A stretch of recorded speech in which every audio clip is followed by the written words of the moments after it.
కడపలో మహానాడు సంబరం కొనసాగుతోంది. 3 రోజుల పసుపు పండుగలో భాగంగా ఇవాళ 2వ రోజు మహానాడు కార్యక్రమాలు కొనసాగనున్నాయి.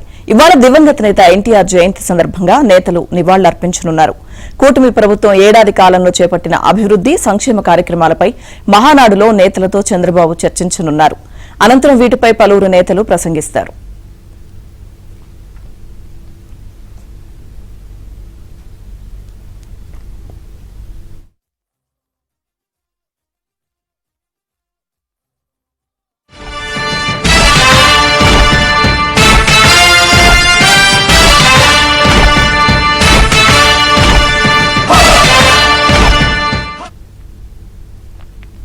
టీడీపీ జాతీయ అధ్యక్ష ఎన్నికలకు నోటిఫికేషన్ జారీలో తెలుగుదేశం పార్టీ తన సంప్రదాయాన్ని కొనసాగిస్తుంది.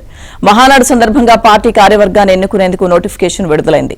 మొదట అధ్యక్ష పదవికి ఎన్నిక జరిగిన తర్వాత మిగిలిన కార్యవర్గం ఏర్పాటవుతుంది. అయితే టీడీపీ ఆవిర్భావం నుంచి ఇప్పటి వరకు అధ్యక్ష పదవి ఏకగ్రీవం అవుతూనే ఉంది. ఇక కడప మహానాడులో భాగంగా పార్టీ అధ్యక్ష పదవికి నామినేషన్ల ప్రక్రియలో ఏపీ సీఎం చంద్రబాబు ఒక్కరే పోటీలో ఉన్నారు. అధ్యక్షుడిగా ఇవాళ లాంఛనంగా ఆయన పేరును ప్రకటిస్తారు.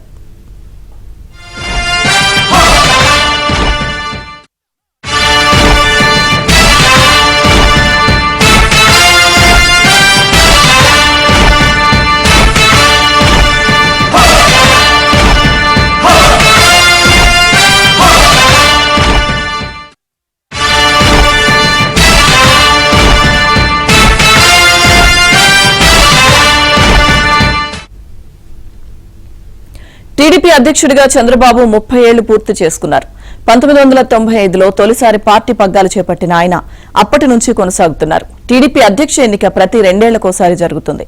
2014 రాష్ట్ర విభజన వరకు పార్టీ అధ్యక్షుడిగా ఉన్న చంద్రబాబు ఆ తర్వాత జాతీయ అధ్యక్షుడిగా కొనసాగుతున్నారు.